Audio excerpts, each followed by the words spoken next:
பார் முழுதும் மனித குல பண்புதனை விதைத்து பாமரர்கள் நெஞ்சத்திலே பகுத்தறிவை வளர்த்து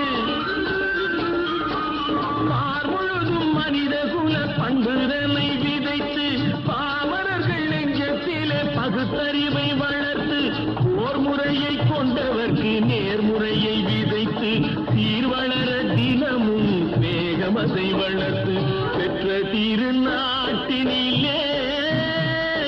பற்றுதனை விதைக்கணும் பற்றுதனை விதைத்து விட்டு